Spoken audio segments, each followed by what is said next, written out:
Hello friends, நீ நான் காதல் அடுத்து வர எபிசோடில் என்ன நடக்கலாம் அப்படிங்கிறத பற்றி பார்க்கலாம். ஸ்டோரியை ரொம்ப இன்ட்ரெஸ்டிங்காக எமோஷனலாக கொண்டு போய்கிட்டு இருக்காங்க. லாஸ்ட் எபிசோடில் ராகவ் அவர் மனசில் இருக்க காதலெல்லாம் அபிகிட்ட சொல்லணும்னு ரொம்ப எதிர்பார்ப்போடு இருந்துகிட்டு இருக்காங்க. அபியும் ராகவ் கிட்ட ரொம்பவுமே அன்பாக நடந்துகிட்டு இருக்காங்க. ஆஃபீஸில் பார்த்தோம்னா ஆட் ஷூட் ராகவும் அபியும் சேர்ந்து பண்ணணும் அப்படின்னு சொல்லும்போது விசக்கர்மி லாவணியாக இருந்து எப்படி நீங்கள் 2 பேரும் சேர்ந்து நடிக்கிறீங்கன்னு நான் பார்க்குறேன், உன்னை நான் நடிக்க விட மாட்டேன், இந்த தடவை ராகவ் கூட நான் தான் நடிப்பேன் அப்படிங்கிற மாதிரிலாம் சபதம் போட்டுக்கிட்டு இருக்காங்க.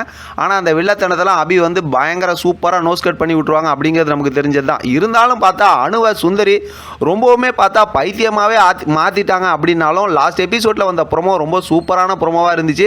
வீட்டில் யாரும் இல்லை அப்படிங்கிற மாதிரிலாம் ஒரு சுச்சுவேஷன் வந்துச்சு. முரளி வில்லத்தனம் பண்ணாங்க, ராகவ் வந்து செம்மையாக அசிங்கப்படுத்தி விட்டது மட்டும் இல்லாமல் இப்போ அபி வந்து இந்த டைமில் பார்த்தா சுந்தரி வந்து என்ன பண்ணாங்கிறதெல்லாம் வீடியோ எடுத்து வச்சுட்டாங்க. அதனால தான் வந்து சுந்தரி பேசினதுக்கப்புறம் கைத்தட்டி நீங்கள் என்னென்ன பண்ணீங்கிறத இப்போ காட்டுறேன்னு ஆதாரத்தோடு காட்டிட்டாங்க. அதனால் சுந்தரி வந்து ராகவ் காலெல்லாம் உளுந்து மன்னிப்பு கேட்டாங்க. இன்றைக்கான ப்ரொமோவும் ரொம்ப சூப்பரான ப்ரொமோவாக இருந்துச்சு. ஏன்னா இன்றைக்கான ப்ரொமோவில் பார்த்தா சுந்தரி அந்த மாதிரி பண்ணி கோமா பேசி இந்த மாதிரி பண்ணதுக்கப்புறம் வீட்டை விட்டு வெளியில் போகலாம் அப்படின்னு சொல்லி ஆகாஷ் சொன்னார் அணுகிட்ட.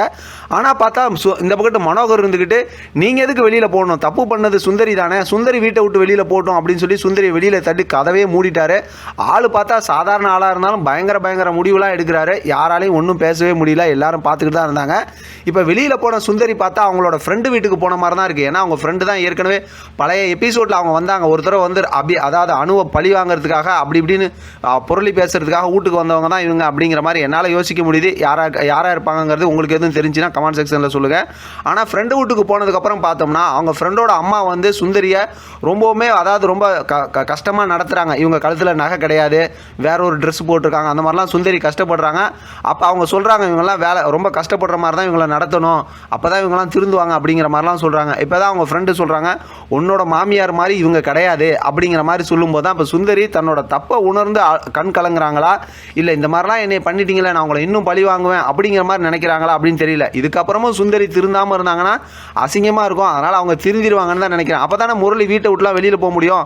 தெலுங்கு வருஷம்லாம் அப்படி தான், முரளியை பற்றி எல்லாம் தெரிஞ்சதுக்கப்புறம் முரளி வந்து தலைமறைவாயிடுவாங்க. அந்த மாதிரி தான் நடக்கும்னு நினைக்கிறேன் இதுலேயும். அப்போ வந்து சுந்தரி திருந்திடுவாங்க அப்படிங்கிற மாதிரிலாம் யோசிக்க தோணுது. வெயிட் பண்ணி பார்க்கலாம். அடுத்து இருக்க இன்ட்ரெஸ்டிங்கான ஸ்டோரி எல்லாம் பார்த்து நம்ம அது சம்மந்தமாக தெளிவாக ரிவ்யூ பார்க்கலாம். இதை பற்றின உங்களோட கருத்து கமெண்ட் பாக்ஸ் தெரியப்படுத்துங்க. தொடர்ந்து ஆதரவு கொடுங்க. தேங்க்யூ ஃப்ரெண்ட், தேங்க்ஸ் ஃபார் வாட்சிங்.